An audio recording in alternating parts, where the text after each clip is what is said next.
Hello, everyone. Welcome to It's Sybil. I am Sybil Wilkes, and she is not Rodney Perry. No, she's not. No, she is the lovely Yolanda Starks-White. Hello, yo. Hello, pretty girl. How you doing? I'm happy. How you? You're always happy. I am. I work on it. You work very hard at it. I'm doing okay. We had I think that Mercury is still in retrograde, quite honestly. Yeah, there's just so much going on, and we had some connectivity problems and everything, and so we chose to postpone the Rodney Perry special that we're doing with the American Heart Association and president of AHA, Dr. Michelle Albert. We're going to postpone that for a future date, and we promise that it'll be wonderful. But in the meantime, we have a show to do. That's so right. we're going with our crew here. And Yolanda Starks-White is joining us, and Aprilette Russell, our mental health and wellness contributor, is having computer issues, but she will be joining us as well. And so let's just. And so, Sybil, sometimes I know Miss Astrology, and this is usually her day. Mm-hmm. Actually, usually her day, and the Mercury in retrograde. Mm-hmm. But what I say that the universe is testing our patience. Right. And so things happen. And it's really not just the things that happen, but how we respond as opposed to how we react to the different situations and circumstances that life will surely bring. Mm-hmm. And so I am just committed to responding in a positive way and no stress, because this is National Stress Month. Right. Is that what it's called? Yeah. Stress and anger management, something like that. Yeah. So I'm committed to that. We definitely, because we were going to talk about stress and heart health, mm-hmm. and what stress does to the heart. And as you know, one of my biggest fears is having a stroke. Yeah. And a stress-related stroke. Where did that come from? You know what I think so? Because it's funny, because I've been thinking about that lately. I think because my dad had a stroke. Mm-hmm. And when my dad had a stroke, he never fully recovered. Right. And I think maybe in the recesses of my mind, that was there. And right after my daddy had a stroke, my husband, Ward's dad, had a stroke. Mm-hmm. So we lived with a person who suffered from a stroke. Right. And to watch that was traumatic. Mm-hmm. That I'm really working through. But you and Ward did such an incredible job with Mr. White during his recovery period, and Ward, like, using music therapy, and you're, constantly talking and rehabilitation and things in your home really gives one hope for our parents and older family members who may have a stroke. But not just older people. And again, that's my fear. So I just don't want to watching, and even like watching Mr. White and just how brilliant he was, to see him not fully recover, really. Mm-hmm. Really. Right. Oh, look at her. She still got the cute little finger waves in her hair. Hello. You need some light. I feel my light is like, ooh, goodness gracious. Do you have a light that's don't know how to help that? Do you have a light up top that you can put on? A ceiling light? I don't.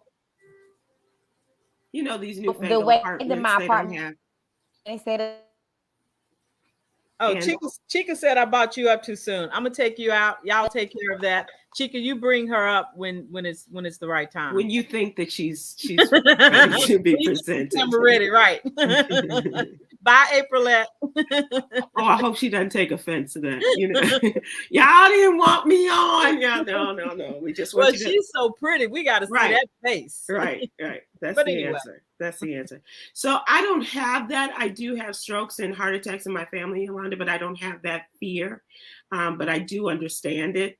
And I think that transfers to others in your life, and fearful that will happen to others as well. But what do you mean that? You say, I think that transfers. What does that mean? Your fear of it not only happening to you, but others in your life. Right. Yeah. Right. Because I don't want to take care of nobody else.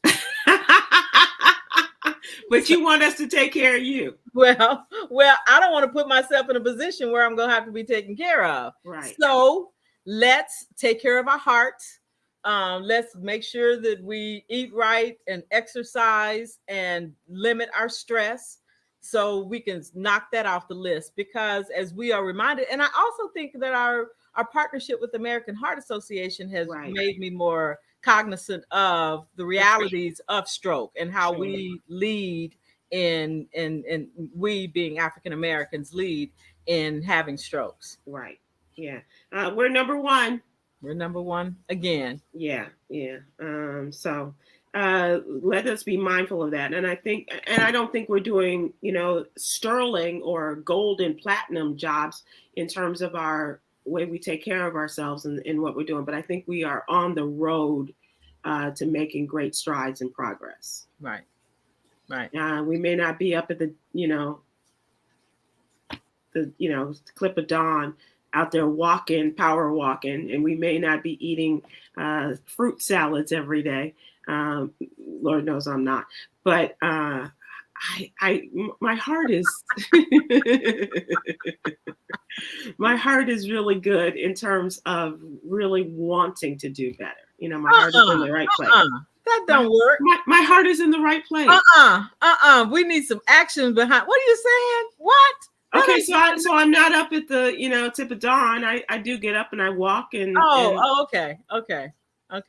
Because that sounds like something that a husband would say. My heart's in the right place. Now I need your actions to be right. Well, my actions are following. Okay, right. I need your actions to follow. Right. But you're right. That sounds kind of trifling. Like somebody's like, well, I didn't mean it. Well, right. If you didn't mean it, you shouldn't have said it or you shouldn't have did it. But here we are. All right, Yolanda, let's talk about the What You Need to Know newsletter. This is what we do every day. The What You Need to Know newsletter super serves the African American community by putting stories in that not only affect us, but directly in contact with stories and issues that are in our communities or in our lives, or will make a difference down the road.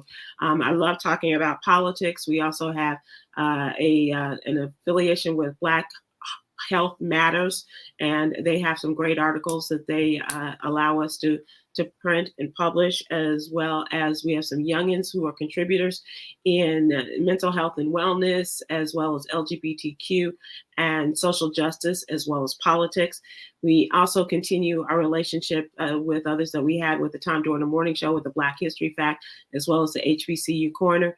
And then I get to do a birthday shout out. So, which is something that I like to do, is remember people's birthdays. So all of these things are in the What You Need to Know newsletter. Please go to SybilWilkes.com. We'd love to have you subscribe, and it will be in your email box every Monday through Friday. Is it because I didn't acknowledge it right away? I don't know. But it's absolutely free. And when you do get it in your email box, please open it. We would appreciate that. Hi, Aprilette. Hey, y'all. Okay, I'm back, but this angle is a little strange, so please bear with me. No, you look beautiful. No, that's good. No, we got light, we got shadow, we have your cute little hair with your finger waves and everything. And Aprilette, we really want to thank you for coming on and with such short notice, because I said we did have. She's like, oh yeah. Yeah, I told you. I said, well, I just walked in the house and I didn't took off my clothes. I was ready to kick on back on the couch. I said, okay, I got a free Thursday night. We got Gucci in the background. Okay. Yeah, sorry about that. No, Gucci we love it. He's yelling at the neighbors. Oh, okay. Aww. Yeah. We all have on glasses today. Yes, we do. Look at that. I had eye trouble actually. So I wear contacts, but today I had some irritation in my right eye, so I had to go ahead and just take them out and just maybe rock my glasses for a little while until I figure out like what that's all about. That's smart. Yeah. What kind of contacts do you wear? As in, like, what do you mean? You have hard, soft. Oh, the soft ones. So they're actually dailies, but I'm a bad girl, so they're kind of weeklies at this point. Mine are monthlies. Yeah, I'm bad. I recently moved from hard contacts to soft, the gas permeable to the soft lenses, and it took it a bit of an adjustment for me, but I'm really quite adjusted to them now, and I don't mind them so much. But I will put on my glasses in a heartbeat. In a heartbeat, right? Yeah. Yeah. So I'm at nighttime. I'm more like, yeah, just give me my good old glasses. Just give me my good old glasses. Yeah. So that has nothing to do with the newsletter, but I do want to talk to you about your story in terms of mental health and wellness. And you have a story. Tell us about G Herbo. Yes. Okay. So G Herbo is a Chicago rapper. He does rap music. So he is actually continuing his mental health advocacy. He was diagnosed in 2019 with PTSD. So he has announced his new nonprofit called Swerving Through the Stress. And they're going to be in Chicago next week doing some pretty much like give back to the community. They're going to be joining different nonprofits. One is called Social Works for Black Joyride. And they're going to just have some joyrides around Harold Washington Cultural Center in Chicago, that area. They're going to have some pop-up shops with yoga and different wellness brands. They're also partnering with a program that is helping women who are affected by gun violence. And so for the women, they're going to have some local spas do a pop-up shop, some doing breathing exercises, and just like a lot of wellness activities throughout the Chicago area. And a lot of people in this area, like when it comes to rap music, may feel shame to speak up and, you know, shame to talk to therapy. And one thing that G Herbo mentioned to article actually in the Grammys that came out in 2020. This is when I learned that he had PTSD. He has an album called PTSD. And so he was talking to one of the reporters with the Grammys, and he admitted that he never knew about therapy. He didn't really think that this is something that he could practice.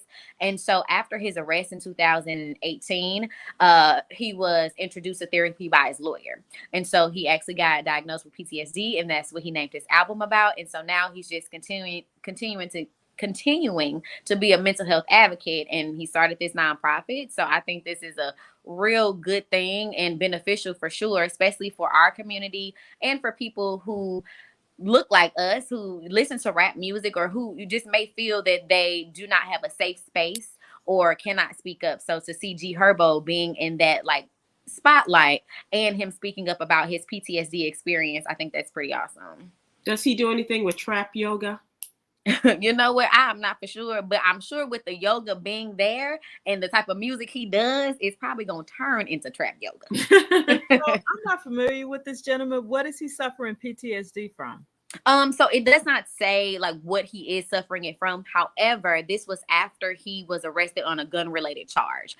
And so growing up in Chicago, he's in his music, he's talked about just the things that he's seen growing up, death, drugs, goods, right. all of those things. So right. When you think about PTSD and the trauma that, you know, lies with that, right, it kind of makes sense on how he could be, you know, clinically diagnosed with PTSD. Right. And certainly anything related to gun violence or, you know, growing up in, well, quite honestly, in Chicago can be, you know, stressful. And so for those of us who grew up in Chicago, Yolanda, I can say that because Yolanda don't believe I'm really from Chicago. South side of that, no.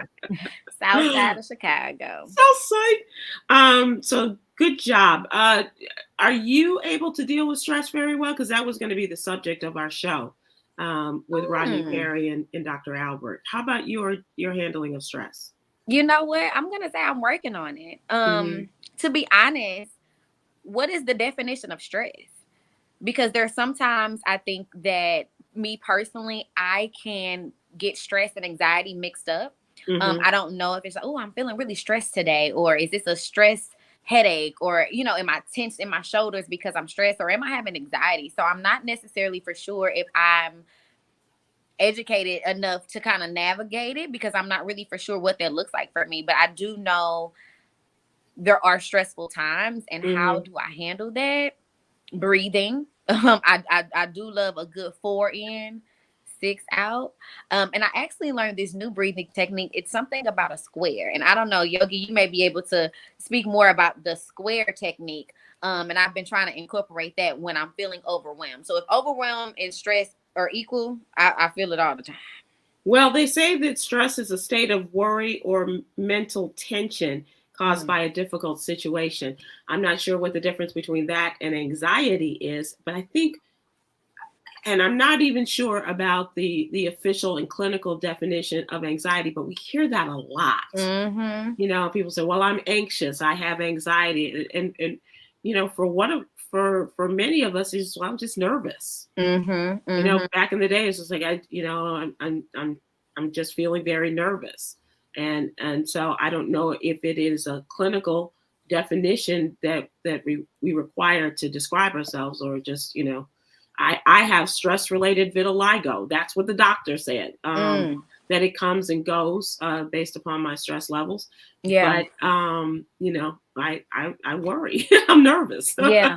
And stress can show up in different ways, I've noticed, like physically to the body. And I'm just like, not just like mentally, like, oh, I'm feeling stressed, like physically, like those signs like show up. I know me, like I get a lot of migraines and they're probably from different things, but I know some are stress induced. Because I may have a stressful day or I'm stressed out about a project, and then here comes the migraine and here comes this and all of those things that kind of happen after being stressed. And Yolanda, you're probably the least stressed person I know. Well, two things. But First, you work at it. I wanted to address I think the box breathing is probably one of the best breathing we could do. So tell us what that is. So what it is you allow yourself to take a deep inhale through the nose. And so you do it to a count of 4. And then you hold it to a count of 4. That's 2. And then you exhale to a count of 4. And then you hold it to a count of 4. So you inhale, you hold it, you exhale, hold it, and again, inhale. Yeah. Hold it, exhale, hold it.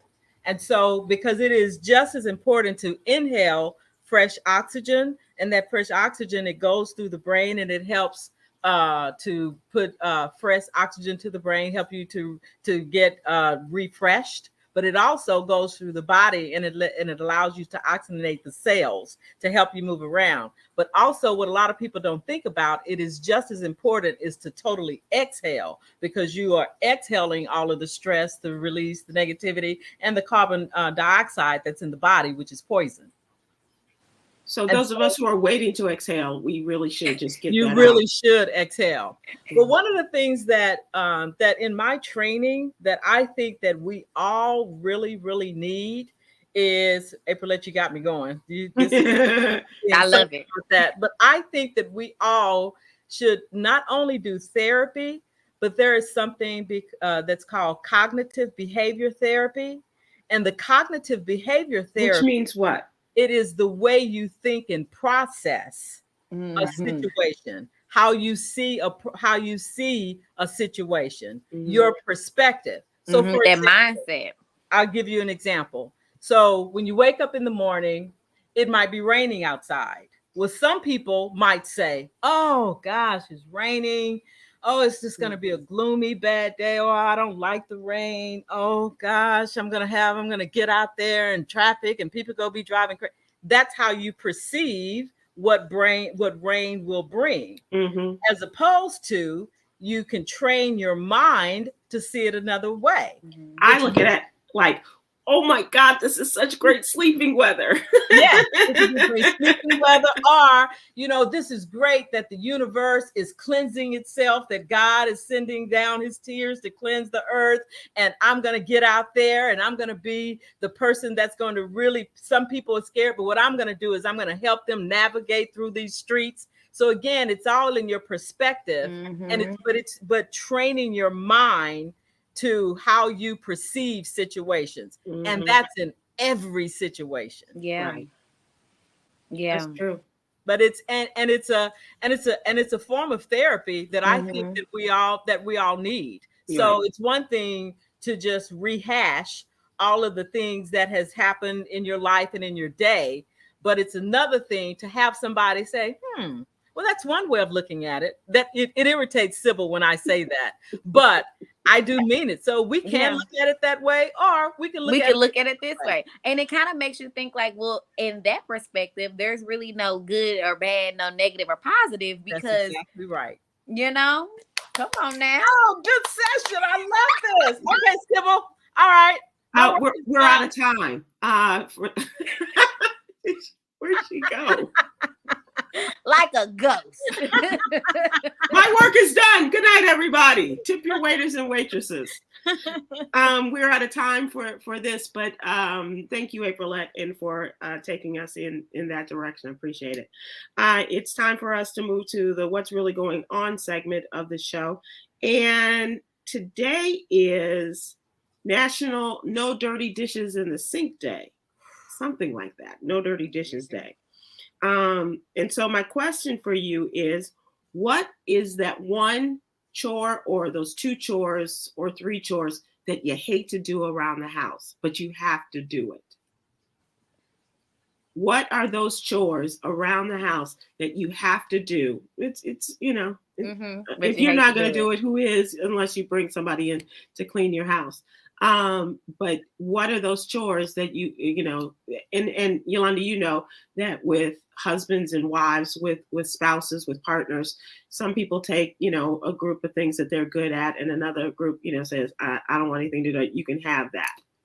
I'm gonna let Yogi go first. What are yours, Yogi? Hold on for a second. I have a book.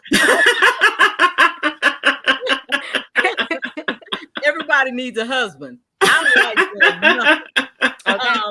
But I have, for real, this is not an excuse. I have a weak stomach.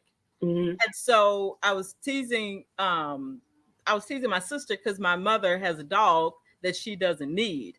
And I'm like, oh, she don't need that dog because, you know, she's not going to feed him and she's not going to change him and she's not going to wipe him. And then I was like, wow. That's me. And so having a dog food makes me nauseous. But you got to feed the dog. Right. So I don't like feeding the dog. And when I have to, I will. But the worse than that is when you have indoor dog, when they do the number 2, you got to wipe their behind. And I just... Yeah, you got to wipe that booty. Oh, my God. That's probably the worst thing that I could possibly do in my house. But you have bigger dogs, so that's the bigger butt. What about little Gucci butt? What about a little Gucci butt? She doesn't even like other people's children's with dirty behinds. I've never changed a diaper. Wow. I've never changed so a diaper. So you just like, Okay. And that's something that, you know, like with walking Yolanda's dogs or, you know, dog sitting or whatever, I don't have a problem with that at all. She act like it's nothing. I'm like, oh my God, I can't even watch them do it. Okay. Her husband is the best. And watching Ward and how he lovingly takes care of the dogs, you know, it's a great look on him. He takes care of the dogs. Yeah. Oh, that's like my dad. My dad is amazing. If I could marry a man like my dad, like I would, like, oh my God, yeah, he's so amazing and just very like domesticated. I don't know if that's the right word for him, but it's just like after dinner, like he just picks up all the dishes, he washes the dishes, he mops the floor, like he does everything. I don't have to like lift a finger when I'm with my dad, and I just love it. So beautiful. Yeah. Did his parents teach him to do that? To be honest, I'm not for sure, but he was in the military. So I don't know if it's just like his, you know, but it's not like a strict and stern. It's more just like gentle and loving. Like he's just like, I got it, Abe, don't worry. Like, you know, oh my God, that's great. Yeah, he literally make my bed. Like, and I know how to make my bed. I'm grown, but it's just like he would do it like without hesitation. It's just in his nature. So it's just like I can marry a husband like that. We're gonna be good to go. So as a result, did it make you not want to do anything, or does it make you more like him? No, I'm more like him, but I have a balance because I live with my mom and my dad, so it's like so I always had to do something. So when I was with him, I just was treated like a princess. But when I think about something around my house that I don't like to do, depending on my mood, it could be, you know, whatever. But if I'm in a really good mood, I'm kind of good to go. Like I can do, So there's nothing, there's like. I mean, I don't like washing clothes. Like I will let it pile up until we ain't got nothing else to wear. Like I'm rummaging through old stuff. Like, okay, it's time to wash, Abe. But and then so since I work from home and things like that, I don't have to get dressed a lot. Mm-hmm. So yeah, we're not washing clothes. Like that's one thing I don't enjoy. But you got to do it, right? So from my mom, she was very disciplined, and so it wasn't unusual to see her do laundry every day, even though it's just the two of us. And when I moved into this house, and I bought a washing machine, a washer dryer set, and it did not have an agitator, which I thought was great for like cleaning, for like washing my duvets and things like that. So I hated this washing machine. Yes. I mean, I was obsessed with how it just didn't clean my clothes, and I just, and I just. What I would ask her. So, are you there watching? I am watching and looking. I'm looking for the agitation to see that it's doing its job to clean the clothes, and it wasn't. And I would I'd open it, I'd look, I'd pull the clothes out, and I'd look. This damn thing. Take it back. It ain't doing nothing. I was ready to go sit it out on the street, She did just go sit it out, but I had a friend that came and picked it up, and she just went and got another washer. But it was just that kind of, so that's one of the things I don't mind doing is doing laundry, and I have a question. Is this a thing? Do you all use dishwashers? Yes. Because a lot of people I've met, older people, a lot of older people that I've met. So why is she asking us? You only did, because you love to call me young lady. So right now, I'm in my pretty girl, my young lady era right now.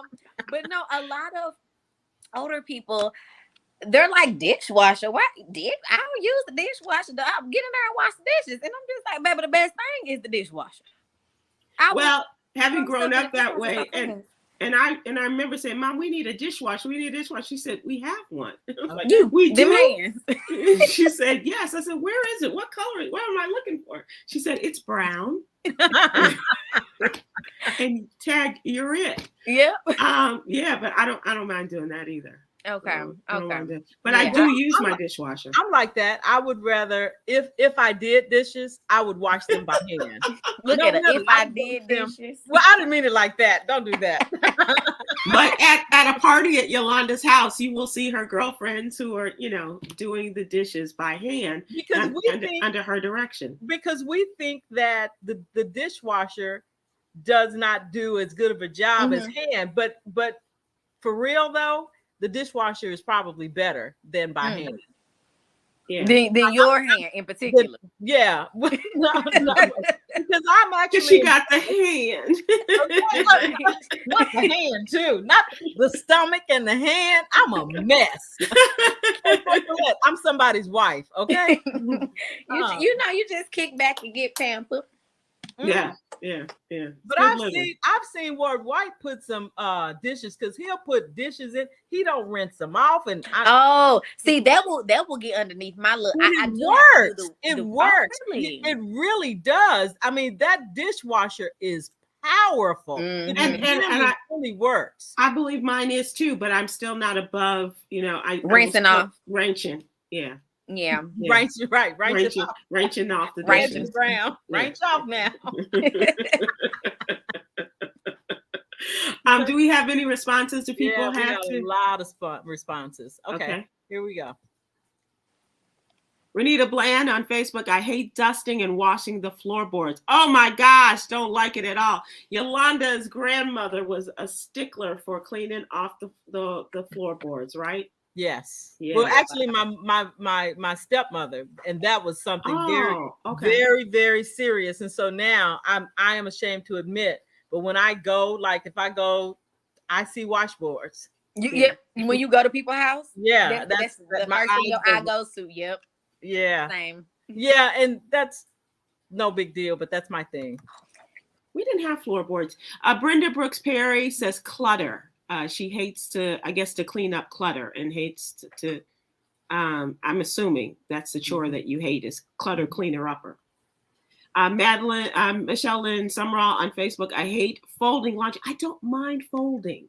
Mm-hmm. I don't mind. Is it kind of therapeutic? It's the putting away because I can fold and put it on, one side of my bed, the side that is not occupied, and so it's but at some point you're like, okay, gotta put this up.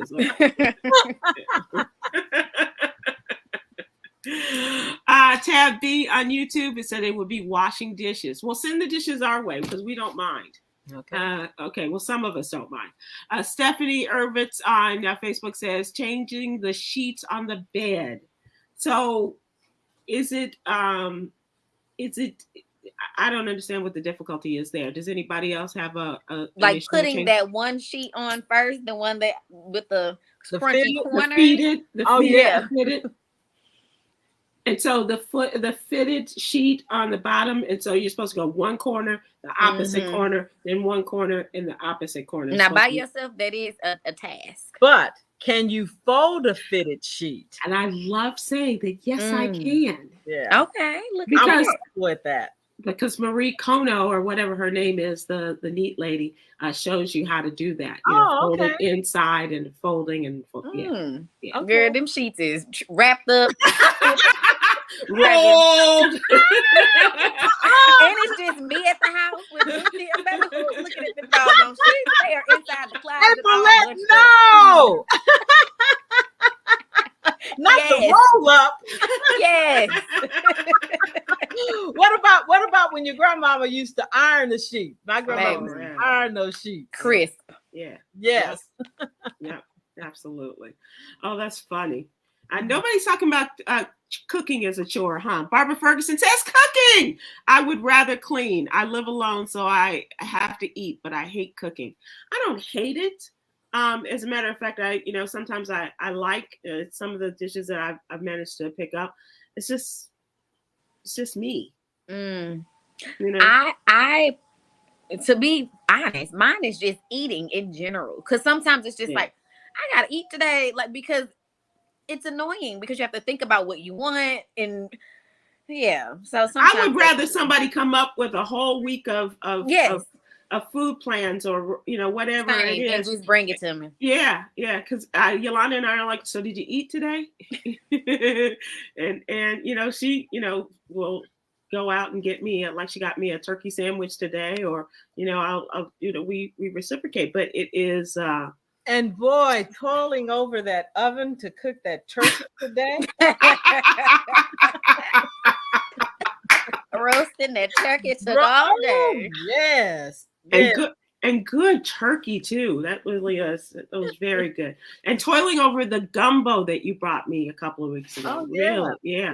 Oh wow, I missed out on the gumbo extravaganza party. So where you live, Aprilette, just a sidebar. There's a Luby's that's right down the street from where you live. Midway. They have. I don't eat gumbo, but if I ate gumbo, I would eat that gumbo. It looks delicious. It probably got a lot of stuff that I probably wouldn't eat in it, but Okay.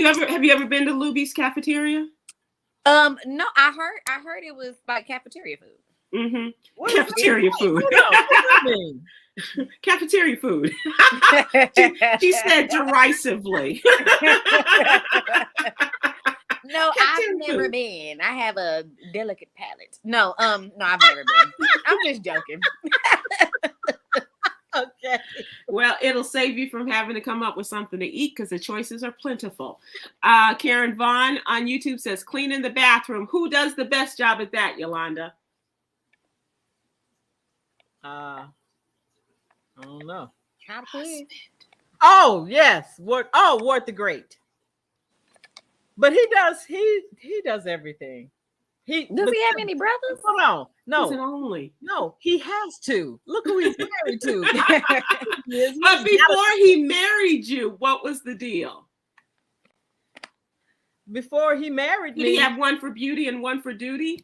And I don't want to get into it. No. Oh, look at this one.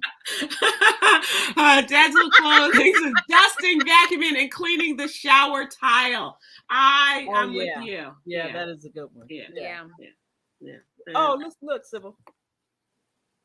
TYO Dimples on YouTube says, I clean as I go, so nothing is ever a big chore. Good for you. Well, good for you, TYO Dimples. I clean as I go. Yes. I make a mess as I go, so follow me. This question was as a result of today. It's No Dirty Dishes Day, and so asking what those chores are. So thank you all for participating. I appreciate it. I know that I'm not alone. I'll tell you a story, and let's go into trending, and I'll tell you a story about my mom and making her bed. So trending topics, things that are happening over the day. I was supposed to participate in this today, and I missed my mark. The vice president was taking questions regarding the debt ceiling negotiations, and she apparently didn't have a very good day with it. The Zoom was not working, and she also had laryngitis or difficulty in speaking. But she is taking a larger role in the White House's efforts to talk to the public about the need to raise the debt ceiling. No indication that she'll be involved in the daily negotiations. The budget director, a Black woman, is involved in those, as you might expect, as well as the Democratic leader of the House, that is Hakeem Jeffries of New York, and he's the minority leader, and of course the majority leader is the Speaker, Kevin McCarthy. And Kevin McCarthy is driving this in a very negative way because he is trying to use the federal budget and make cuts there in order to put money towards our federal debt.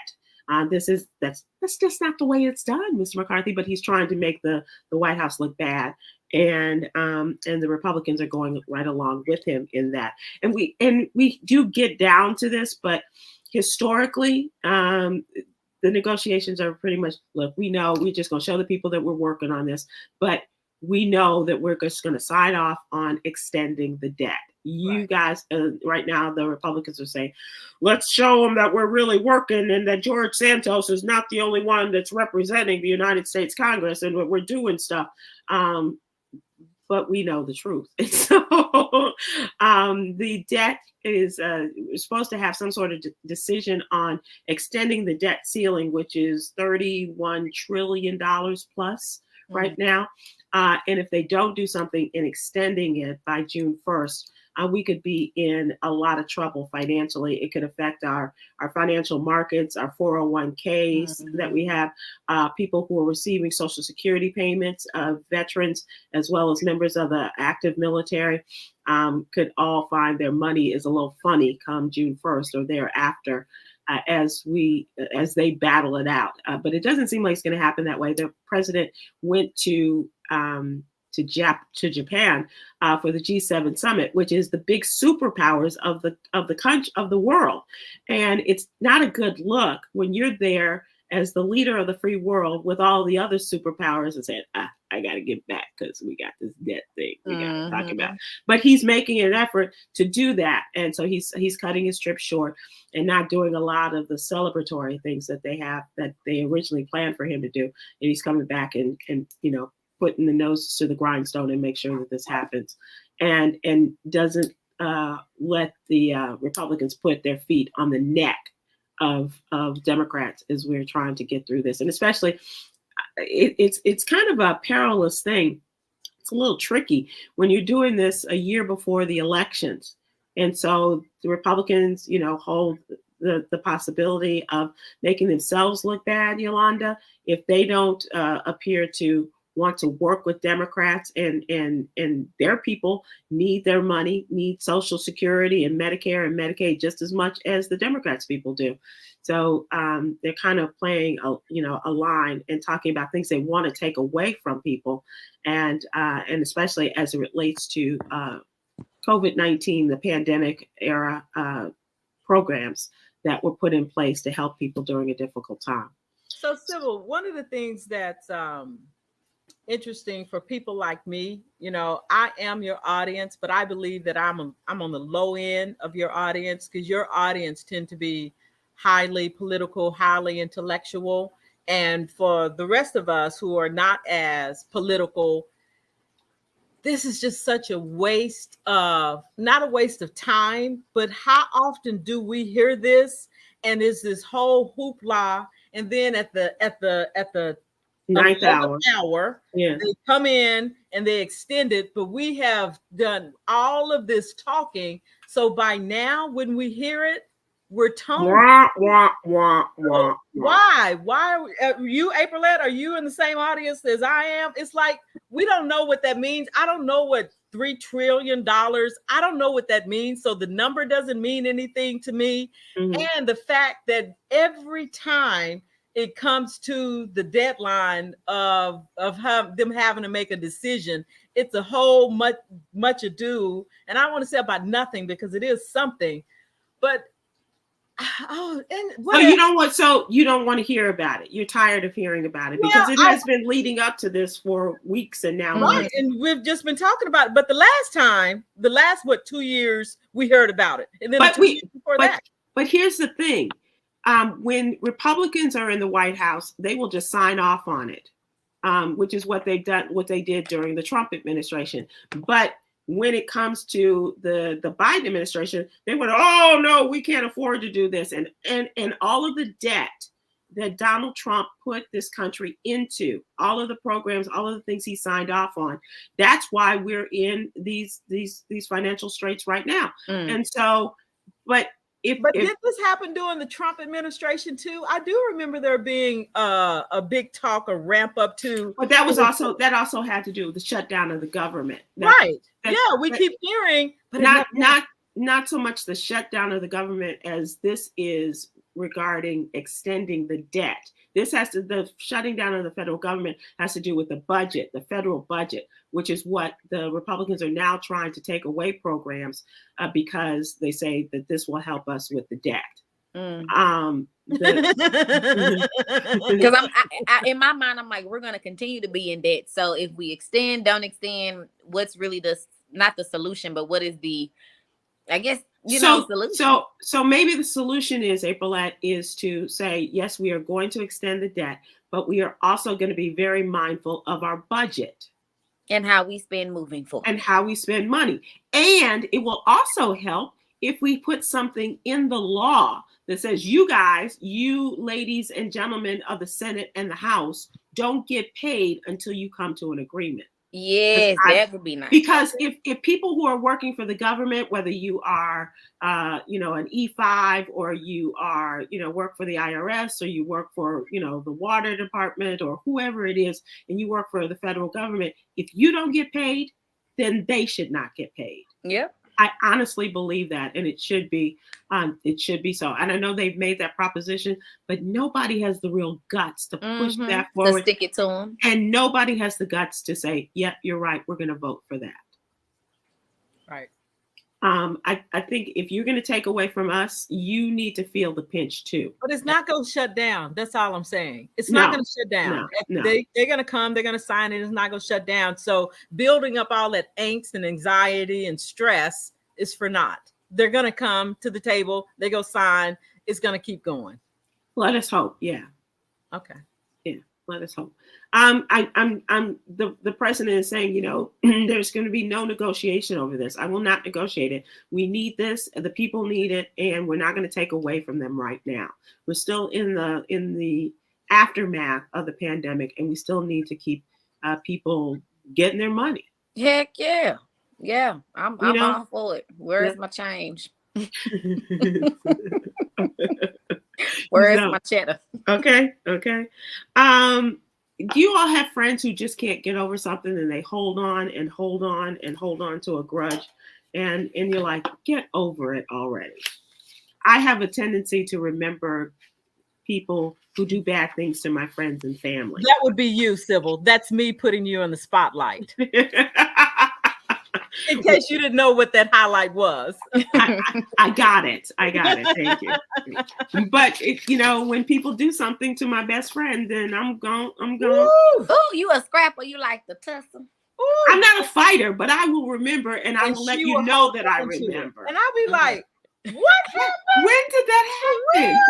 For That me, was awful that they did that. to me. That I don't remember. So Roseanne Barr is still ticked off that she got fired from ABC. Roseanne. Okay, so remember the TV show Roseanne? Yeah, It was highly popular, a very popular show. It went off the air, and then it came back. It was rebooted. Mm-hmm. And so all of the things that they did, like killing off Dan and all of that, they said, oh, it was all a dream. And sort of like Dallas. And so everybody came back. And then Roseanne Barr made some really racist comments. And so she got fired from ABC, from the show. And she said people did not stand up for her. And so she says that her TV daughter, Sarah Gilbert, who came back and, worked as one of the producers of the show, said that she stabbed me in the back. That's what Roseanne said about Sarah? Okay. She went on another one of her Twitter rants, falsely claiming that Chelsea Clinton.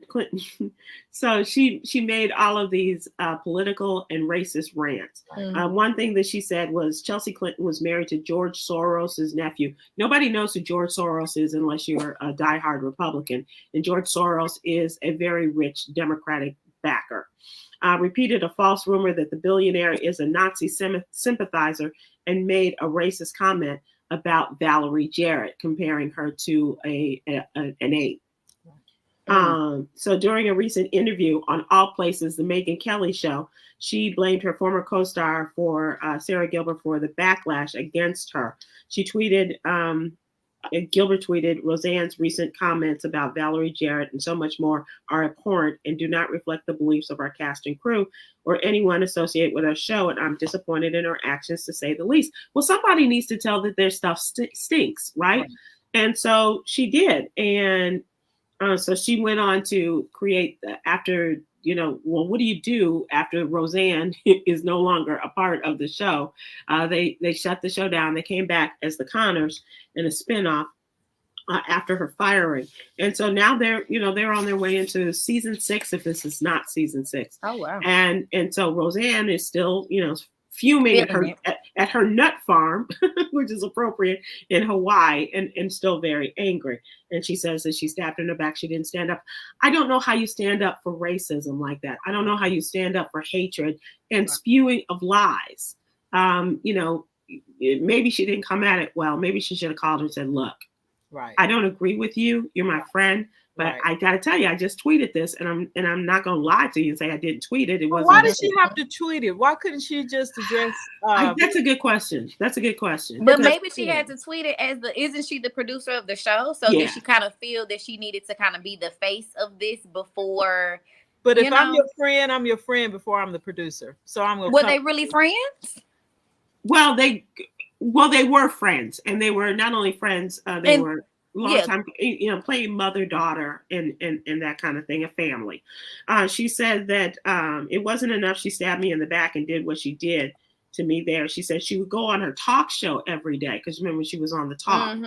Remember before the talk changed? And so Sarah Gilbert was one of the creators of the talk. And she said, and talk about how shocked she was at my racism on top of it. And so that prompted her to call her and said, you better shut your blanking mouth about you. I'm telling you, you better shut your effing mouth. And she did. And so that was my bad Roseanne impersonation. No, that was good. That was good. Roseanne had great reviews, and so did the Connors. They had great numbers. And so that's where they ended up. And, Megyn Kelly stirring stuff up because she don't have nothing else to do, but is encouraging her to talk about this on her satellite radio show. So, but I understand about being loyal to people. Friend, I'm sorry. I'm friendship. But I agree, Yolanda. I agree with you that just because somebody tweeted something doesn't mean you have to respond in that same manner. Well, that's true. Yeah. If you feel it, just like, look, we need to talk. Tweet it. I don't care, but you don't have to go on, a public forum like that. But Sarah went on a public forum. And I know that sounds elementary, but well, she did it first.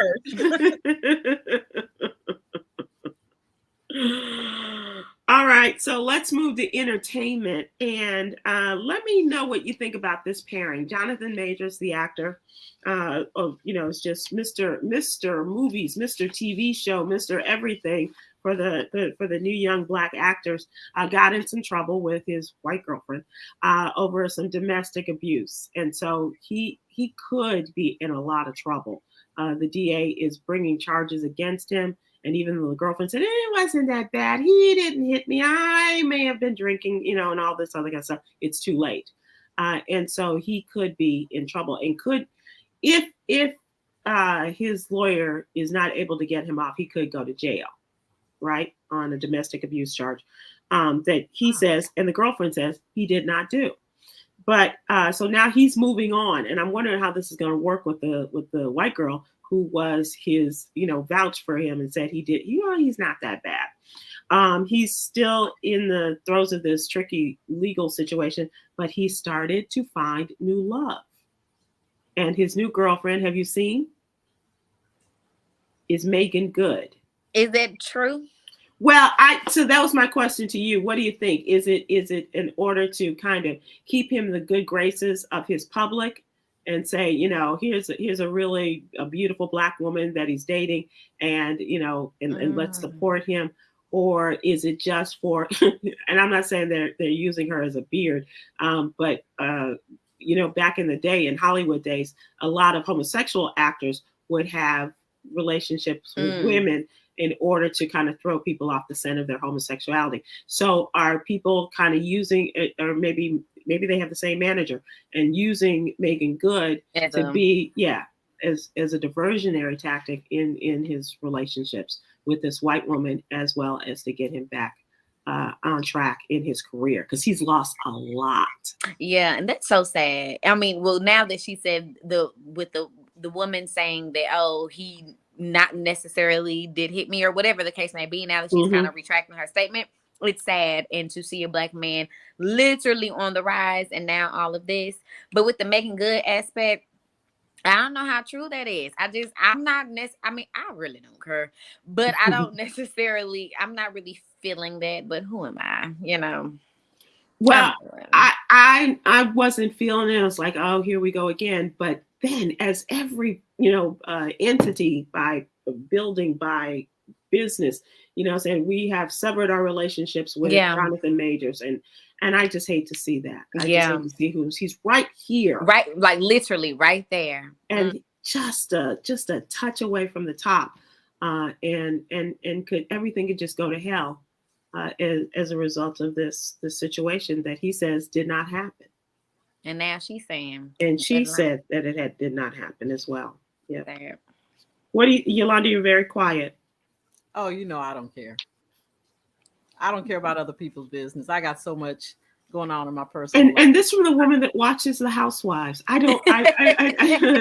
Love and Marriage in Huntsville. I don't understand. Yeah, but you don't see me coming and do you see what Marcel did? That's entertainment. And so they put that's themselves entertainment. We're in the they put themselves up for entertainment. No, but they didn't. Jonathan didn't put himself up for this for entertainment. No. And so I don't want to participate in it. I'm really against talking about people's personal life. I don't like that. So I will listen. She said next. Right. Okay. So the next thing is, and this goes to what you preach, Yolanda. It's a yogi's jewel. And this week the theme is non-attachment. Practicing the principles. And I think this is a good time for you to be on, Yogi, to talk about non-attachment. Practicing the principles of non-attachment in relationships allows everyone the freedom to be who they really are. Explain to people what non-attachment is and what it means to you. So one of my best principles in life is the art of non-attachment. Not necessarily to love everybody or to help everybody, but I'm not attached to anything. And so when something good happens, I embrace the good. If something bad happens, I embrace, that, because it's the cyclical process of the universe. And so when you aren't attached to anything, even in relationships, you let people be who they are. It's not how you think they should be. And if they're this way today, then you accept them as they are today. And if they, whatever it is that they're going through, whatever situations and circumstances that might cause them to act different tomorrow, you just allow them to be who they are. But I'm not attached to anything. It's how it comes. I receive it, but I can also release it. And that's why I'm not stressed. That's why I don't stress about anything, because it's going to come, and I accept the good, but I also accept the bad, because that is how the universe works. And I, on the other hand, hold on to the bad because I think people should be responsible for the way they treat other people. And Yolanda, you know, she takes it, but she doesn't. But you can't. But see, the reason why the principles of non-attachment that everybody should employ, because you can't control what other people do. You have so you're right. Yeah, they should take accountability and so forth and so on, but you can't control them and make them do it.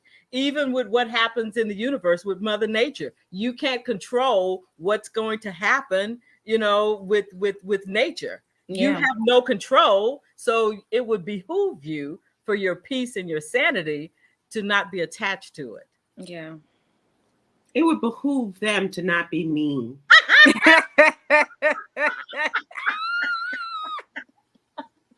And you and let me just and you know who you are. Point them out, Sybil.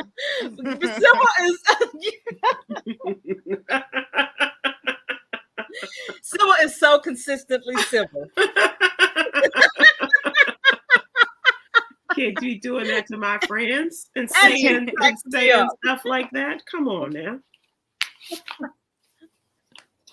I don't care who you are. That's right, Sybil. That's right. But do you see what angst that calls you? Another way to look at it is it doesn't cause me angst. That's angst. This is not angst. This is not angst. This is some other stuff. Ah, God. But April, I thank you so much for coming on with us at the last minute. And people who tuned in for our check-in and check-up, we are going to reschedule with Rodney Perry and the great Rodney Perry, as well as Dr. Michelle Albert, president of the American Heart Association. Thank you so much. Yolanda, thanks for joining us. And ladies, we look forward to seeing you soon. Aloha. Okay. Get ready for an epic showdown on September 16th as Morehouse and Albany State take the field for the Toyota HBCU NY Classic at MetLife Stadium. Football season is back, and this is the game you can't miss. Join us for the world's largest HBCU homecoming to experience the thrill of HBCU culture like never before. Enjoy the ultimate celebration with a pregame tailgate, battle of the bands, and an iconic halftime show. Don't wait. Get your tickets now at hbcunyclassic.com.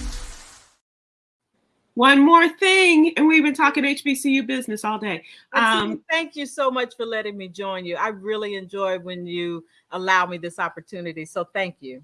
No, appreciate it. And clean your lens too while you're at it. Okay, everybody, have a good one. See you all soon. Bye.